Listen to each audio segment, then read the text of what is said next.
hande nyande 16 lewru 12 kitale guduji ɗiɗi e nogas e nayyi. Mi andintina on haray Alhaji Mamadou Sélalé Diallo no hiwro jama on fof no weltano ɗum no toro en kadi enen guina yimɓe ɓen fof ko yen ɓeydi jonnodirde juuɗe kamɓe e wondude e Hadja Halimatou Dalen Diallo, première dame future notre pays, la future notre première dame de notre pays.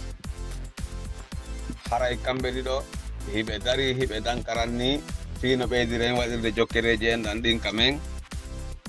no ɓeydiren kadi moƴƴinirde hakkundeji men, no ɓeydiren kadi yurmodirde hakkundeji men, no ɓeydiren kadi moƴƴingol fi lagine Konakiri tawata hara kala guinéen josi guinéen jo hara ko welo welo wondi hakkunde maɓɓe, wona ndaari oɗo ko pullo ndaari oɗo ko soso ndaari oɗo ko ɗum ɗo ndaari oɗo ko ɗum ɗo, ko ɗum woni kamɓe ɓe gollirta. Ɓe holliti jama on laabiji buy ɓe wi'i wondema kala iwtirowo ɓaawo maɓɓe ma kala wallitotoɗo ɓe no ɓe hewtira ka jullere laamu wona dey fi laamagol ha gayna aña goɗɗo go,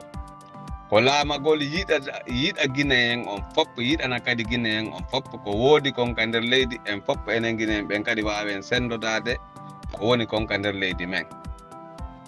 Haray ko ɗum woni kamɓe golle maɓɓe ɗe. Ɓe wi golle maɓɓe ɗe wonata fi ɓurdindingol jama on, ma ɗum ƴettugol ɓeeɗa towna ƴetta ɓeeɗa liɓa, ɗum wonata golle maɓɓe. Haray noon hiɗen ɓuri tamƴinade sa yii jama on ɗuuɗuɓe no iwtiri ɓaawo Alhaji Sélalé Diallo, ko tañƴinagol wondema si Sélalé Diallo laamike koko ɓuri e moƴƴude woni ko feƴƴata e nder leydi men ndin, koko moƴƴi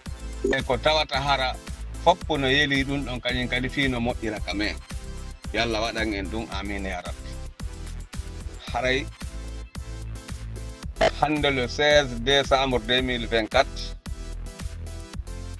ko ñalande mawnde wonani en kadi nde altenerre ɗo. Haray ɗen andi ñande o ñande ɓurtay to woni ɓaɗade 31 décembre on, fin de transition Mamadi Doumbouya e clamɓe makko ɓen no ɓe didorino. Mamadi Doumbouya en conseillimo hiɗen conseillide mo, hiɗen yeetade kadi wonɓe mo puusude ɓen fi yo force fi haɓɓitagol kanko ko matun o laamu o lagine, ɓuri ko Allah lamminimo kon e yeetikemo yo accu ɗum. O haana forsude fi tampingol jama on, ko haani ko forsugol fi wallitagol jama on. Ko honɗum woni ɗum ko hunnugol ahadi, ko ƴettodi kon e CEDEAO on, ko ƴettodi kon e communauté international on, ko ƴettodi kon e jama lagine on, wondema taaɓande fawata le 31 décembre 2024 hara ko kanko Mamadi Doumbouya woni ko laamima ɗum wonɗo e nder gouvernement makko. O holluno en wondema kanko e ministre ɓe makko ɓen, ɗum woni Ousmani Gawal kañumma e Amara Camara, ɓe holluno e wondema taaɓande fawata après 31 décembre 2024, taaɓande fawata ko ɗum woni le 1er janvier tawata hiɓe jooɗi ka jullere laamu fi forsugol, wayri hiɓe jogii arme, wayri haray ɓe tañƴini jama on no hulaɓe, ɓe anniyaki forsugol fi laamagol leydi ndin après 31 décembre 2024. Ɓe inno ɓe timminay ahadi on, ɓe hunnay ahadi. Joni noon ko rentuɗen kon fewno ɗo nanditani en wastay woni ɓe faalaka hunnugol ahadi. Haray hiɗen yeetoɓe, hiɗen toroɓe yoɓe accu wota ɓe memmin probléme ka probléme hana wonude, wota ɓe addu sonja e jama lagine on, jama lagine on yiɗa sonja, ɓuri ko wondi kon. Jama lagine on ko faala joni ko ne'itirirede ɓuttu e peewal e moƴƴere, ko ɗum ɓe faala ne'irede joni, ko ɗum ɓe faala yo wonu e juuɗe maɓɓe. Wona o koto e konnago e hisidu e hasadu ko ɓeyɗo jokki kon. minani hiɓe wowla ɗo woɓɓe no wowla no wi'a fi refondation ko hombo yeeti onon on feƴƴay 31 décembre tawa hara ko ma waɗon refondation yeetiɓe on ɗum ɗon ɓen wondema o waɗay refondation yeete ɓen ɗon ko ayɓe mon non on faalaka ɗum fuɗɗori Ammara Camara Ousmani Gawal ko ɓe woni puusude ɓeɗo ɗiɗo woni puusude fi on refondation en fof en nani ko monsieur Bawouri yewti kon le pays est mal gouverné, il n'y a pas de sécurité dans notre pays. Ɗum ko Allah longini ɗum monsieur Bawouri o yewtu kono Ousmani Gawal kañum e Ammara Camara no anni ɓe reconnaissata gonga ɓe wowlata ko hana waɗede tawata hara koko moƴƴi ko kala ko tawata hara no wawi jiiɓitude leydi men ndin kamɓe ko ɗum ɗon ɓe woni e dogande kala dande bone maɓɓe amin ya rabbi haray si on wattani hakkil fewndo ɗo Bala Samora Bidi Badare nden hino ɗuytorimo buy sabandema o andi kanko Bala Samora ko honto woni ka o classa ko ka heɗitotoɓe ɓen o classaka ka wowloɓe ɓen o classaka ka darsotoɓe ɓen o classama ka heɗitotoɓe ɓen Boubacar Sidiki Camara no anni none ɓorniɗo teni kanko e Ammara Camara iɓe anni none ɓorniɗo teni e nder lagine Conakry ko si on tigi wonay ka ley konngol maɓɓe woni ko debbo woni ko gorko so yiɓe artiri iɓe artirde bandiji goo fi ko wawa ɓe wallitade fi jiiɓitugol ko tañƴinagol wondema kamɓe ɓe waɗay kala ko ɓe faala e kala nde ɓe faala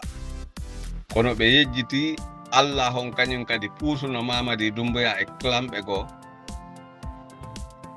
fi wawugol wi'ugol wondema hay minute goto feƴƴata 31 décembre 2024 jooɗagol e hoore leydi ndin joni noon hiɓe faala jamfitade hoore maɓɓe jamfade hoore maɓɓe hawtidira ko ɓe jamfi hoore maɓɓe kon ɓe jamforo lagine Conakry jama on jaɓata ɗum haray ko ɓuri e moƴƴude kon moɓite bagasiji mon ɗin nangol laawol mo yahon gouvernement civil ara force vive on ara laamo leydi ndin diaspora ɓen contrôle ambassade ji mon ɗin haray ko ɗum ɗon ɓuri moƴƴude e mon haray ko teddungal jama on kadi moƴƴa fi o ɗi manifestation ji organisaɗi France ɗo o manifestation organisaɗo Paris on ɗum wonay le 28 décembre 2024 ɗum ko commencement départ Mamadi Doumbouya o min andini on wondema Mamadi Doumbouya wawata wonde e ɓuttu si tawi woni o accitali laamu ngun avant le 31 décembre 2024 Mamadi Doumbouya e klamɓe ɓe wondi wonɓe mo puusude ɓen fi yoɓe waɗu guerre civile e nder lagine Conakry o yii matériel ji ɗuuɗuɗi hawgetenoɗi ƴettaɗi pentira peinture ɓale ko adda kon e nder lagine Conakry fi ko hulɓinire jama o saydi ara ɓe adda e lagine no diidorino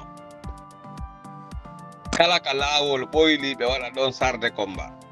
kala ka laawol focci ɓe waɗa ɗon migwal jama lagine on no ɓuri ɓe ɗuuɗude ɓurayɓe kadi jogade doole sabandema ko yimɓe ɓe woni ko laamete wona ɗen sarde combat je ma ɗum ɗen pick-up je ko ɓe addi ɗon ma ɗen camion je militaire ko ɓe addi ɗon wona ɗum ɗon laamete ko yimɓe ɓen laamete ko yimɓe ɓen laamante wona ɗen camion je e pick-up je e sarde combat je ɗon laamante aray no wayri ɓe holli wondema kamɓe ɓe holli jasere ɓe holli angal pinal e angal peewal e angal nunɗal ɓe anday si Allahu laamiɗo jaɓɓe anday enen wona e yimɓe ɓe tawata hara hiɗen waɗa yaha yiltito minani ñanden maɗum baɗi go andanila message wo ko fi honɗum kellannoɗe Mamady Doumbouya wo min tigi e hoore am miɗo tawano e kellannoɓe Mamady Doumbouya ɓen le 5 septembre 2024 ko non woniri haray min e kala kellunoɓe kala amunoɓe kala weltinoɓe 5 septembre 2021 ko ɓe woni yiɓɓe lagine ɓen kala seytinnoɓe kala ɓe kellano ɓen maɗum hay so tawi woni on tigi o kellano hara ɓernde makko nden ko moni ko Alpha ko Mamady Doumbouya en itti Alpha Condé kon 2021 haray on ɗon ko gaño lagine o gaño hoore makko tigi e hoore mum sabande ma haray o anda o faalaka yo lagine heɓu ɓuttu sa yi Mamady Doumbouya en fof en kellani Mamady Doumbouya ma men en kellannoɓe Mamady Doumbouya ɓen men fof ko tama unu wondema Mamady Doumbouya si yii ko weltana kon ko itti Alpha Condé kon o andayno o mara hay nokku ka waɗa ella après o nandintina hoore makko e Alpha Condé kono hande Mamady Doumbouya ellaji ɗi o woni wadde ɗin wowlalngol yimɓe ɓen penale angal gonga on angal sécurité on angal jaɓugol joɗodagol e yimɓe hanaɓe joɗote ɓen si goɗɗo wi'i o laamike lagine o jooɗo daali e Alaji Silale Diallo o jooɗo daali e Sidiya Touré o jooɗo daali e mokobaɓe tedduɓe ɓen ara wona ñamayɓe ngenariji ɓen o jooɗo daaki e ɓen ɗon o yewti o jooɗo daaki e sukaɓe finuɓe faamuɓe diasporaɓe ɓen ɓe yewti e sonnaɓe moƴƴuɓe ɓurɓe moƴƴude bambuɓe en looti danki en ha wawde wonande hoore men o suɓaki ɓe o yewtide e maɓɓe tatara ko fi avenir leydi ndin yimɓe tata tum maɗum nayo tun immo o yaha winda constitution ɓe wi'a wondema kamɓe koɓe wowli ɗon kon koɓe windi kon ko ɗum ɗo woni haqiqa ko hediti ko fof mum wona gonga onon ɗo on heɓay ninse ɗe on heɓata ha hande gilandema fuɗɗi ɗon heɓude ninse si on accitali laamu ngun avant le 31 décembre 2021 on anday on waɗi ko on hanano waɗde kono ko woni yeeso kon ittay kumpa lefol aranol ngol mi daroto ɗo miɗo inna vive Seldalen Diallo vive le futur président de la République de Guinée Seldalen Diallo vive le futur première dame de notre pays Maman des Nations Hadja Halimata Dalen Diallo en torike Allah on yalla on ittu ko o mari ton o laminana en Seldalen Diallo amin ya rabbi jam e kise wona men meɗen lando on courage molanaɗo bonon sukaɓen sonnaɓen mawɓen moƴƴoɓen fof yo hawtodir daro dankaranno wakkilo ha Seldalen Diallo lamano e lagine haray hande ko le 16 décembre 2024 Diallo Mamadou Moutar Diallo Mappa Diamé jibinaɗo ka district Diamé sous préfecture Téré préfecture Mali région administrative Labé d'origine Labé de Pere on jarama mi arta leyɗo maɗa lefol ɗimmol min Diallo Mamadou Moutar Diallo Mappa Diamé mi arta ɗo haray fewndo ɗo ni en heɓi hollitande waɗde important nden hollitande ko honɗum ko Alhaji Abdoul Kadiri Jonfo en holliti jama lagine on jama Fouta on précisément kala kaɓe woniri kala fuutankejo iwɗo Fouta ma wonɗo Fouta kala ka on tigi woniri e nder aduna on haray ɓe holliti en wondema ñande no gayɗi ndu lewru dari ndu lewru ndu wonɗen e mum ɗo lewru 14 ndu ɗo ɗum woni ñande no gay e ɗiɗi décembre 2024 ɗo hara hiɓe tori jama on fop i seenagol Jonfo fii yewtidugol ɓe ɓuri tintinnade e préfecture ji ɗin 13 noon e nder Fouta haray ko yahugol fotta ɗon Jonfo ɗon yewta famodire ko honɗum woni ko hande waɗde fi tambitagol kalifa on, fi tambitagol Fouta, fi tambitagol jama Lagine on e jama Fouta Jallo on. ɗum ɗo aray ko important, ɗum ɗo kadi ko important. Haray noon hiɗen toro yimɓe wawɓe wallitade ɓe ɓen e wawoyoɓe wallitade ɓe ɓen yoɓe andinɓe wondema Fouta Jallo no mari haaju heɓugol baaba, no mari haaju heɓugol baaba, no mari haaju heɓugol ka tippa. Sabandema en ɓooyi tippude e buku buku, joni sago men en tippay e bani, tippen ka kelɗi fi en wawa duñude ko teddi. Aray hiɗen yakitoriɓe, hiɗen weltaniɓe, hiɗen jarniɓe. No woodi yimɓe seeɗaɓe wonɓe wiide wondema min Diallo Mbappa Jamiu ko haɗi mi wowla Alaji Abdoul Kadri Jonfo ko wayri ko ɓe laɓe, kono mi wona fi min mi ala laɓe ma mamum ma telimile ma nokku e nder Lagine fof min no fotanan mi fer. Kala kadi heɗortoɓe lan haqqil ɓen faamay wondema min mi ala leñol mi ala région kono noon mo landike lan e nder Lagine fopp ko honɗum ɓuraninmi ma ko hombo ɓuraninmi, ko honto ɓuraninmi, mo landike lan ko honto ɓuraninmi mi innay ko Jamiu. Ko honto e Jamiu mi innay ko ka nder miside Jamiu kami jibinaɗo. Ko honto e Jamiu kadi mi innay ko ka district Jamiu. Ko honto kadi e nder ɗum ɗon on ɓuranimi kadi min ka sous-préfecture Telire. Ko honto e ɗon kadi ɓuranimi mi innay ka préfecture Mali. Ko honto e ɗon ɓuranimi mi innay ko ka région Laɓe. Ko honto e ɗon ɓuranimi ko Fouta Jallo. Ko honto e Fouta Jallo ɓuranimi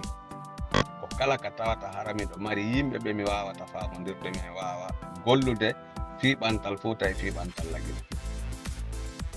Mo landi kelan e nder Afrique ko honto ɓuranimi mi innay ko Lagine Conakry. Mo landi kelan e nder Lagine Conakry ko honto ɓuranimi mi innay mo ko Fouta Jallo. Mo landi kelan noon e nder aduna on fof ko honto ɓuranimi mi wi'ay ko Afrique ɓuranimi. Musidɓe tedduɓe, yiɗugol hoore mum wona añugol goɗɗo, yiɗugol musidɗo mum wona añugol kawtal mum ma añugol musidɗo goɗɗo. Ko ɓuri moƴƴude kon koyo en andu wondema leydi ndin ko enen fof hawti leydi ndin. Ko noon no waɗa bitti ɗin bitti waɗaɗi ɗon ko ma ɗin bitti hawtuɓe ɗin bitti ɗon ɓe sendo dow ɗin bitti ɗon fiyo ɓe wawa wadde golle laɓaɗe. En torike Allah on yalla faami yimɓe men ɓen andina ɓe ɓeɗo mawɓe kalifaɓe Fouta Jallo Alaji Abdoul Kadri Jonfo ko gonga ɓe towi duuɓi, kono noon yewtere ko ɓe yewti ɗo kon ɗo audio mo ɓe addi min ɓeydite hoore audio on no holli wondema hay hunde ala ko memi haqqil maɓɓe kinsi wona moƴƴere. Haray noon ko yen wakkilo anden hande fewndo ɗo ko Laɓe, janngo ko nokku goo kadi. Haray noon ko mi ɓurata jikkude mi toro ko ɓe Laɓe ɓen. Aduna on ko tuuru fewndo ɗo Allah waɗani en tuuru labaɗo e fii Laɓe no diidori noon.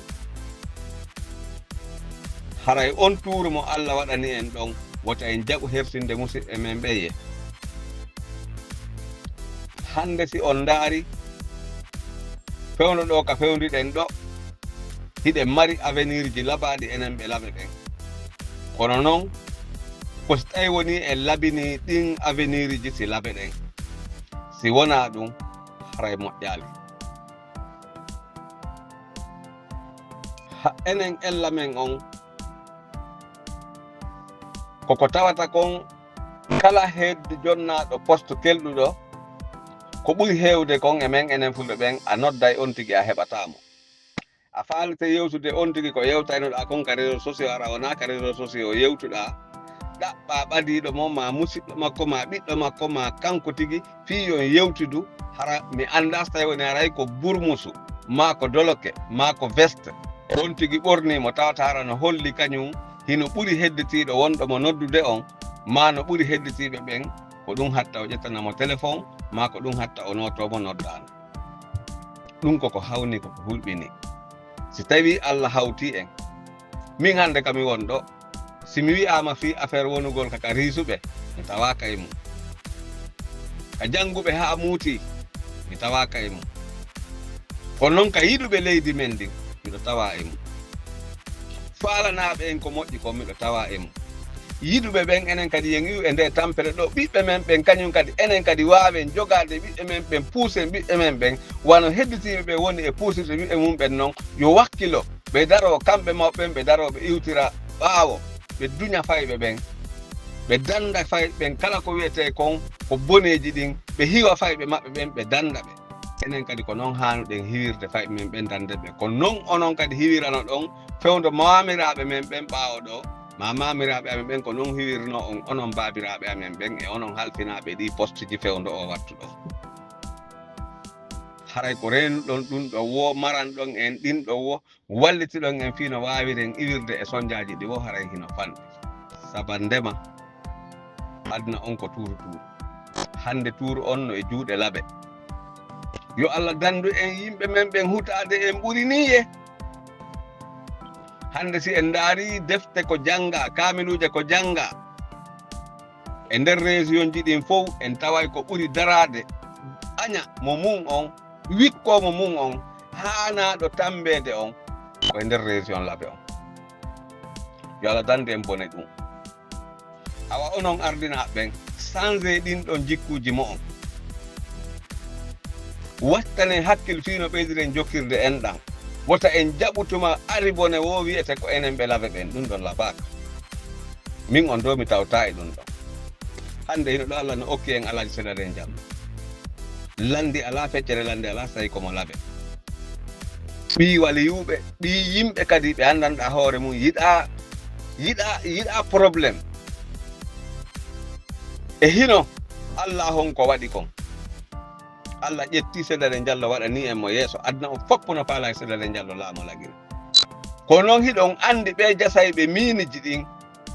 ɓe jasayɓe kanŋe ɓen ɓe jasayɓe jaman ɓen yimɓe faalaɓe exploitude leydi men ndin ko ɗum woni lancugol leydi men ndin ɓeɗo ɓe faalaka jooma haqqil jo tigi deeƴuɗo haqqil faamuɗo aduna on fof hara no faami fi on tigi kala ka fewtiri o wawa heɓude ballal ɓeɗo ɓe faalaka on ɗon yo laamo e leydi men ndi ɓe si tawi hiɗen faala hettude lagine siɗen faala hettude lagine e waway immade daroɗen dankarano ɗen ɓiɓɓe men ɓen yeesoɗen onon kalifaɓe ɓen onon almamiɓe ɓen onon lammina ɓen ka islamique onon hooloraɓen onon jonna poste ka coordination ka tabital fulako e ɗum fof on yeetoto yimɓe ɓen ko Ba Mamadou yettono en kon si goto e men memama yen andu ko mo me en mema o yetto ɗum yimɓe ɓen o yetto laamu ngun si on warani men fayɓe amen ɓen on accali wargol fayɓe amen ɓenen kadi min yamiray fayɓe amen ɓen yoɓe yetto si on accali ko wonɗon e violande men ko menen kadi min yamiray fayɓe amen ɓen yoɓe yetto si on accali ko wonɗon e suutude ɓiɓɓe amen wi on ɓe wondema wonaɓe fulɓe son accali men innay yoɓe yetto par ce que menen kadi no woodi fulɓe yahuɓe kankan yehi e nder baskoto yehi e nder forêt on ɓen no jibina ton no wawi ton wowlude haala maninka no wawi wolde haala forestier no wawi wolde haala soso menen kadi men yeesotoɓe yoɓe wi'u kamɓe kadi ko ton ɓe jeeya ko kamɓe jeeyi ton ko kamɓe tawa ton ko kamɓe andi ton ko kamɓe fewjata ton no wonɗon e puusirde ni ɓeya yo ɓen ɗon innu kamɓe ko kamɓe woni jalunkeɓe ko kamɓe tawa ko kamɓe werni hiɗon bambani ɓe onon laamiɓe ɓen yeete ɓe laamiɓe yoɓe accu aawugo rasis yagal e heen e koto e konnago e nder leydi men ndi si on accali yeesiɗon ɓe ɗum son jaɓali yeesiɗon ɓe ɗum son jaɓali yeesiɗon ɓe ɗum menen do men hersata sukaɓen si Allahu laamiɗon jaɓi men menen meɗe no woodi e amen mawniraɓe amen e goreɓe amen e miññiraɓe amen e bappiraɓe e kawiraɓe yiɗuɓe yo lagine iwɓe o sonjaɗo haraka ka mawɓe ɓe kontete si Allahu laamiɗon jaɓi haray ɗum ɗon ko forcément ɗum ɗo wawe waɗede sago amen non o waɗay ko hanɗo wadde kon wallitoɗon men haray min weltanike on onon Alhaji Abdoul Kadir Jonko ndu noddandu nodɗon ɗo men torike Allah hon yalla ittu ka bawgal makko moƴƴinana en noddan ɗum o waɗa fiira e barke noddan ɗum wonana en nafa fi Fouta Djalo wonana en nafa fi Lagine Konakri no didorino wonana en sabu fi ɓantugol Lagine wonana en sabu fi ɓantugol Fouta Djalo wonana en sabu fi yuɓɓidirgol geɗal ɓe Fouta ɓen fof hande si en daari Alhaji Selalen Diallo en daari onon Alhaji Abdoul Kadir Jonko on daari mam Aliou modèle Ba modèle e woɓɓe kadi no nder ton en taway no woodi ko Allah hon okki en enen ɓe laɓe ɓen awa si tawi noon Allah okki en sifa ɗum ɗo woni obligé ñobbugol jooɗagol ñobbugol koppi men ɗin jiccoɗe ley toroɗen jama on ballal yaafinoɗen e jama on kala ko tatara hiɗe waɗi ko tatara wona noon haniri wonirde toroɗen jama on yoɓe fewjan en yoɓe haalan en ko honto woni ellaji men ɗin tertoɗen ellaji ɗin kala ko nafata en e ko wallata en ko landuɗen jama on yoɓe wallito en e ɗum ɗon fino hewtiren ka fokkituɗen ɗon e kendeɗen ɗe fof majje anditen hande piindi men ɗin ko sukaɓe men wonɓe arde ɓen hande si tawi woni Alhaji Selalen Diallo no ɗon janngo no wawi wonde ara ko Aliou modèle no wawi wonde ara ko woɓɓe goo kono noon ko so tawi woni en dankike ko Allah hon okkori en koye si hina ɗum kamɓe tigi ɓe wawide ene ɓe ronki ɓe tambitike en ha ɓe ronki en jaɓal tambade hoore men ko hanuno kon région labe on no didorino ko ɓe faala wadde ɗo ɓe inna ɗo wondema wo ko refondation ko onon mawɓe amen ɓen tigi innayno ko adi o refondude Mamadi Doumbouya e gouvernement mum on hiɗo mari selludale Diallo ko refonda Fouta Djalo mi o yafantolan kamin ni ko refonda Fouta Djalo ɗon ɗo mari selludale Diallo ko refonda Lagine Konakri refonda Fouta Djalo refonda Hotguine refonda Basguine refonda Guine Forestier hara jama on fof mum ko hunde wotere ko nene goto ko baba goto hara hay hunde ala koye gasta mbuuɗi bonnaka e mum expérience makko on tu yoni ko o fondira Lagine ha Lagine moƴƴa tawtara ko refondation ɗaɓɓaɗo ha adna lanna yo Allah ɓantu fimen ha abadan labadi ko min jallamata mo tajalno ɓe jami 13 hande ko 16 décembre 2024 ñande 16 lewru 10 ɓuri kitale guluji ɗiɗi e 24 fewdo ɗo nini ɗo e Barcelone ko 10h28 minutes ga ɗum woni 9h28 minutes kamen ton mi arta leyɗo mi waɗa lefol tammol min jallamata Moutar Diallo Baba Jami ka yewten fotten fi Fouta yewten fotten fi Lagine yewten fotten fi men miɗo hiwro Hajja Fatumata Binta mo an min jallamo Baba Jami miɗo hiwro Hajja Salimatu Bari miɗo hiwro Ceerno Mamadou Alpha woniranɓe en Suède miɗo hiwro Alpha Oumar Mamou yo Allah hon ɓeydu fiira e barke Allah ɓeydu arsike on yo Allah hon walle e kala ɗinɗi faalaɗa no faaliraɗa noon yo Allah nemane wonira noon e hoore cellal e daɗal e ɓural yo Allah hon ɓantu fiima ha abadal labadi kala ɓitta ko jogiɗa yo Allah ittana en noon kadi en fof kala kadi faalaɗo jombude heɓaali feere mum yo Allah okkor ɗum kala jombaɗo yo Allah hejjindin ɗum e modi mum ɓe heɓida ɓiɓɓe waɗaɓe fiira e barke yo Allah ɓantu fimen ha abada labadi waɗa fiira e barke men enen e ɓiɓɓe men fof o yafano en ardaniɓe men araniɓe julɓe fof ande l'islamu on koko moƴƴi tu woni ko yamirta gollirta ɗum woni l'islamu ko addira ko fi ɓuttu fi teddungal fi ɓantal haray koye weltoro ɗum ko Allah waɗi en ko en ɗum yo Allah waɗu weltoroɗen ɗum wawen kadi jogade ɗum boneji ɗin fof l'islamu yamira l'islamu haɗu kala bone yamiri kala ko moƴƴi kon fof no yamiraka l'islamu kala ko boni kon fof no haɗaka l'islamu ko fino raɓɓiɗinira narta ɗo e lefol dammol Diallo Baba Jami 16 décembre 2024 min Diallo Mamadou Moutar Diallo Baba Jami mi aray ɗo tun mi andindina yimɓe ɓen seeɗa ko yimɓe ɓen andi jama on fof no humpiti ko waɗi ko fondi coordination on mi anda ittiri inɗe fonduɓe ɓen kono noon e nder fonduɓe ɓen Alhaji Ibrahima Massi ino tawa kamɓe kadi okki e leydi ka suudu baba ndu darna ɗon woodi yimɓe men bonnamɓe en on ɗen doole ngal on sutura e on hima ko Alhaji Ousmane Fata ko waɗanno en e nder ndun suudu baba woodi e yimɓe men puusaɓe ɓe ayɓe men ɓen puusi haa ɓe bonnani en ɗum ɗon ɓe holli wondema hay hunde ala nder ton ɓe ƴetti martoje e dampe ɓe dampi baafe ɗen ɓe lanci baafe ɗen ɓe naati nder ton ɓe jooɗi kono hande wona ka felindirgol wonirɗe kaka moƴƴintingol moƴƴina hakkundeji men haray hiɗen toroɓe ka coordination yoɓe immo ɓe waɗa golle maɓɓe ɗe ye mi nani hiɓe wowla ɗo ñande surtout noon o wiyeteɗo docteur Amadou Wuri mi anda ko Amadou Wuri wonnoɗo Canada on ɗon si tawi hiɗon faala coordination o yara no haniri noon on pottinay on takko mum ma ɗum rentagol rento ɗon e hollirgol on no wowla ka yaasi sabandema on no tawa e wonɗo janfade on himo sikkude kanko o janfoto o puusa ha Alhaji Alseyni Alaba e ronka wawde wadde goɗɗum janggo o laamoyo coordination on an Amadou Wuri wonnoɗo Canada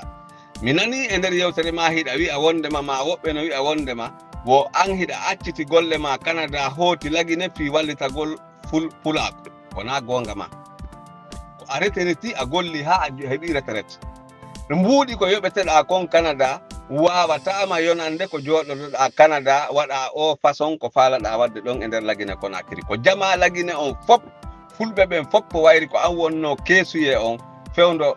Alhaji Ousmane Fata ko an waɗano keesuye ko Alhaji Ousmane Fata ko waɗuma ka keesuye ko sabu ɗum ɗon waɗi si tawi woni a wawi moɓitude haqqillaji jamaji ɗin landiɗa fewdo Alhaji Ousmane Fata ko feƴƴini ɗaynuɗa yimɓe ɓen ka tabital pulakuji ɗin kañumma e coordination wayari fof no hawtodiri yeytiɗa yimɓe an hiɗa faala hotude haray yoɓe walle fi no wawiron no wawira an kadi wonirde hoorejo ka coordination jawle ƴetta jonnaɗa dolle kalis immiɗa yahuɗa joɗɗa ton iɗa joɗode e ɗen mbuuɗi iɗa haɓɓiti wondema an ko ma laamoɗa coordination iɗa famintinande ɓe way tun inde nden no wiye ko Canada wonnoɗa iɗa famintinande ɓe ɗon an ala ko ala hara hay hunde e saare aduna a jogaki sina kon hunduko ma yaadi ko ɗon hiɗa haɓɓiti a wona e seefu Allah waɗalima seefu awa terto ɗum si min firti noon kaydiji ɗi jogiɗa ɗin si min firti men e wonɓe yaasi ɓen si min firti kaydiji ɗi jogiɗa ɗin a townay dolokke ma on ha dow kaftane on a townaymo ha dow ko hedditi kon mi haala e janngo ko hedditi kon no gasa mi haala e janngo ma ñande go mi yaltinay kadi ka hunduko ma yaaji ko kon no yaajirɗa hunduko non e ko wolata ko yaarda kon si menen a wata men ɗayinde min feƴƴi ɗon donc mais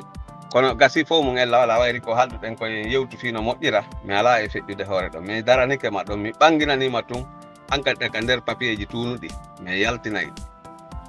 ɗi wuppe haa ɗi laaɓa si iwi ɗon ka fondation hiɗen andi Alhaji Ibrahima Massi yo Allah yurme ɓe yaafoɓe Alhaji Saykou Yaya en koto Mamadou Lawal en koto Abdoul Kabir en waaɓe no ɓe wayi e nanugol angol hiɓe tawano e nder kursuji goo e sukaɓe ɗuuɗuɓe yimɓe ɗuuɗuɓe ɓen fof woni mawɓe hannde haɗe on tuma ko sukaɓe ɓeɗo no manditi fewndo ɗum waɗa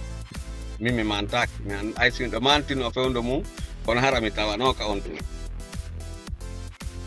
no mi holliri noon ñande min ko Alhaji Saykou Yaya Bari ƴettimmi waɗinmi ka nder coordination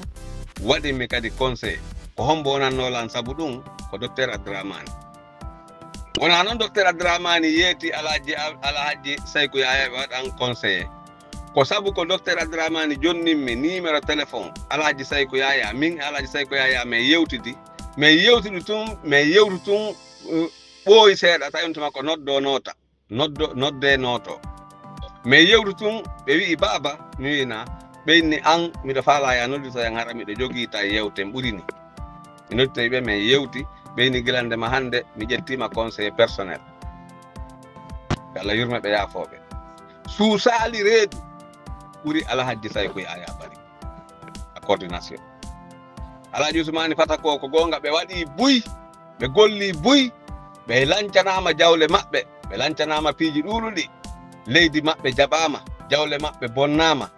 sardenji maɓɓe soppama ala ko ɓe waɗanaka bone ala ko ɓe waɗaka bone Alpha Condé ala ko waɗali ɓe bone fii tun Alhaji Ousmane Fata ko no yiɗi Alhaji Sellale Diallo no yiɗi IFDC yo laamu nde wonno no wona Selludale Diallo woni ko aña ko leñol ngol woni ko aña ɓe anniyi kala wallitotoɗo leñol ngol ɓe bonnay fii makko hande Alhaji Alassane Dallaba ka woni ɗo Alassane Dallaba ko gonga ɓiɓɓe makko tattano ka nder gouvernement CNRD ko non woniri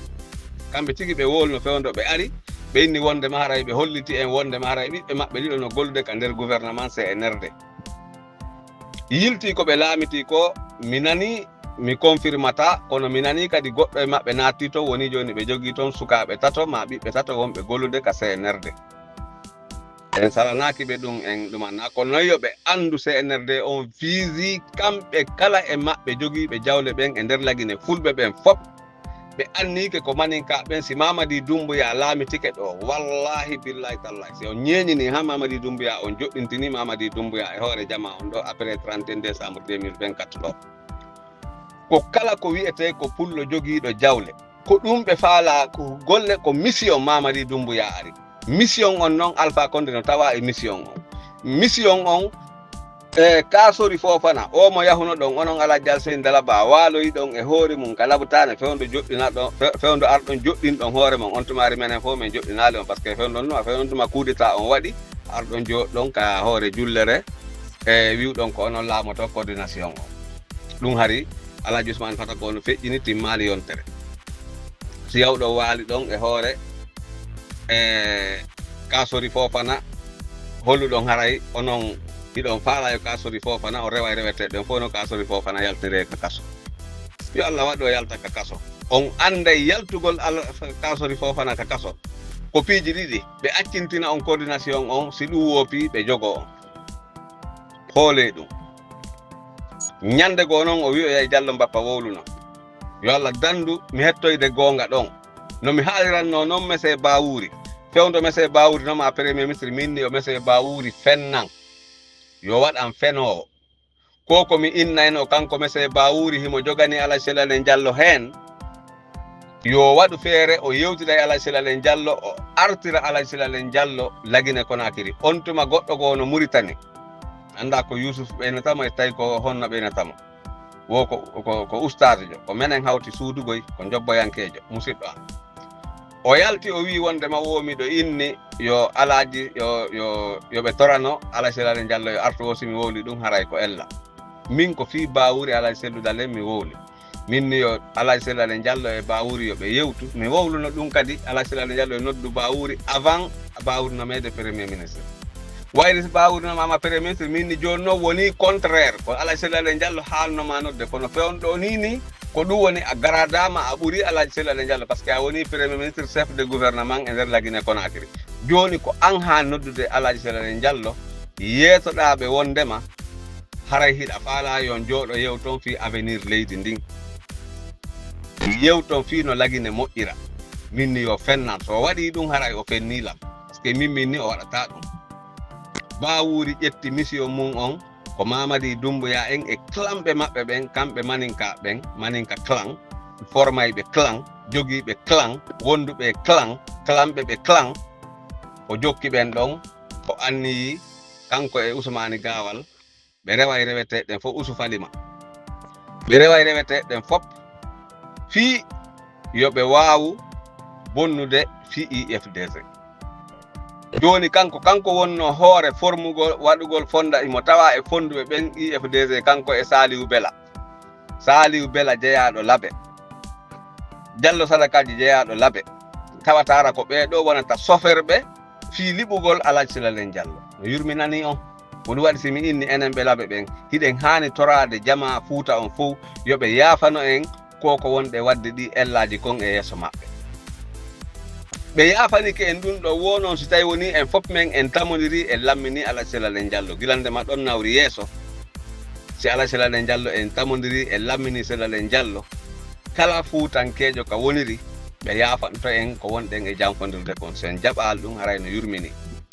yo Allah waɗu jaɓon faamon nanon komi woni yewdude kon hara o nanali komi inno ton ko onon ko wi'oton kon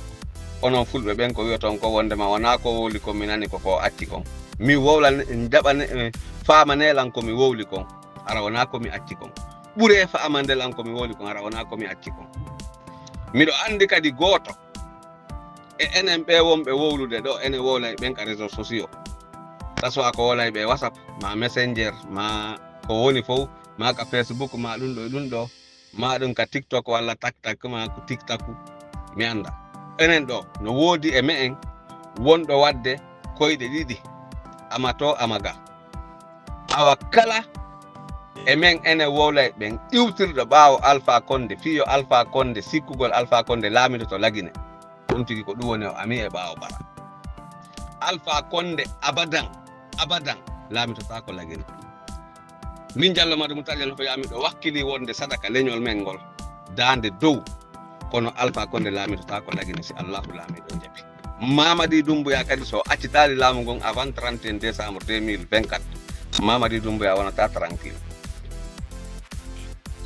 sabandema noon ko Allah hon andinta Mamadi Doumbouya o jamfike hoore makko si hina ɗum ala ko ɓuri laɓede Mamadi Doumbouya o paykun o ƴettugol laamu ngun o jonnita civil on organisa élection libre et transparence civil jo gañiɗo wo laamo duuɓi jowi ka élection ji artoyayɗi ɗon ɗi Mamadi Doumbouya hara o formi parti o tawe e waɗoyayɓe ɓen candidat so tawi woni oya gollali laamiɗo ɗon on si gollali enen fopp iwtiroyen ɓaawa Mamadi Doumbouya lammine mo fi yo gollu ɗum kadi ara ko yo fewjode o golla si tawi woni on o golli laamoytoɗo on si golli o laamo manda goto o wattanenmo manda fi sabu ko o golli kon si ɗum ɗon feƴƴi on tuma Mamadi Doumbouya si artoyi no wawi ka o lammine si tawi woni o famondirama kono ƴettugol ɗo ɗen ko tawata hara ko Allah on waɗi wondema fi enen fopp yen hawtu moƴƴere Mamadi Doumbouya o haɓɓito o hendoto nden moƴƴere ɗon o bonnita Allah on accirtamo non wallahi billahi tallahi ko woni yeeso kon noon ittay kumpa min andinima Mamadi Doumbouya a accitay pouvoir on si ɗum woopi a accitay noone ko wiyete kon ko tawata hara ɗum ɗo mi darata wona ɗon janngo en arta e ko hedditi kon saɓanno min woodi komi kippi seeɗa miɗo arno ɗo nokku ko woodi ko ɓe waɗi hito e an mi arta e joni e mo si Allahu laamiɗon jaɓi en hersindirta lagine changement heɓoto onon sukaɓeɓen minen wi'eteɓe ɓen ko mawɓe woni ɓe yeeso mon ɓen hande min supporti on min supportay on e onon sonnaɓen min ɓiranay on gonɗi wallahi min ɓiranay on gonɗi wallahi min ɓiranay on gonɗi wallahi min ɓiranay on gonɗi si Allahu laamiɗon jaɓi ɗen tori Allah on kadi o newnan en ala silalen jallo meɗen tori on retour mon o lagine hara wurin o waɗal ɗum e ɗiɗi wawa laatade hoton lagine hotel lagine yehen laamoɗe leydi ndin kadi si Allahu laamiɗon jaɓi wonon président de la république yo Allah newnan en ɗum newo meɗen faala yiwde Sénégal Diallo no woni président de la république Hajja Halimatu Dale Diallo no woni première dame miɗo hiwro honorable Hajja Mariama sonnaɓe Alhaji Ahmad Ba Mamadou Allah hinno Ba Mamadou miɗo hiwro Hajja Tata miɗo hiwro Jaman Hawa e Hajja Ummu Aydara miɗo hiwro Hajja Maymuna Aydara miɗo hiwro dendangal sonnaɓe dariɓe ɓen fof nene Fouta ko onno ɓe entamo nene Fouta ko ɓen go Alaji Alpha Amari no on ɗon kadi ɗo hiwramo mi salminima par ce que kan kadi ko dariɗo dankaraniɗo fi ɓantal pulaɓe ɗum himo andira ɗum moƴƴa ɗum donc miɗo hiwro nene Usu miɗo hiwro Alhaji Alseyni miɗo hiwro Ceerno Mamadou Alpha miɗo hiwro saykuɓe ɓen ɓe kula, ɓe hiwro saykuɓe ɓen ɓe zawiya, ɓe hiwro saykuɓe ɓen ɓe sagale. Miɗo hiwro saykuɓe ɓen Gahira, Alaji Alkasimo Gahira Salam Bande. Miɗo hiwro saykuɓe ɓen Madina Ñanno, Ceerno Siradio en e kala ɓe wondi ɓen fof, wona kamɓe tun kono mi ardiniɓe kamɓe. Miɗo hiwro Alhaji Bassiru en, dendangal mo. Miɗo toro on uditane en du'a uji fi ɓantal Fuuta. Miɗo hiwro saykuɓe ɓen jeeyaɓe e nder Lagine Konakri ɗiɗon tentini e nder Fuuta Jallo kadi. Miɗo hiwro jama Telimile on, awa golle Telimile kadi no hewti. Meɗen faala natude ka nder leydi men yalta men ƴawa dow, hara goɗɗo yaali men. Men naata ka nder leydi men yalta men ƴawa dow, men kanta victoire amen o, men yima victoire amen o. Gawal Kundara fof salminama hiwrama, Allah ɓantu fi men. Ɓe hiwro ɓe Dalaba, awa suudu men ɗum Dalaba ka torano ɗon waɗano ɗon torare Allah nden 12,000 fois janga Alquran on, hiɗen hani jangude ɗon 36,000 fois 36,000 fois. Toroɗen Allah hoyi Allah on yafana en ellaji sino woodi, o ɓanta fi men ha abadallah baati. Diallo Maro Moutar Diallo maɓɓe jam mi arta e mum. Hande ko le 16 décembre 2024 ɗo e Barcelone. Albarka mo mi arta e joni.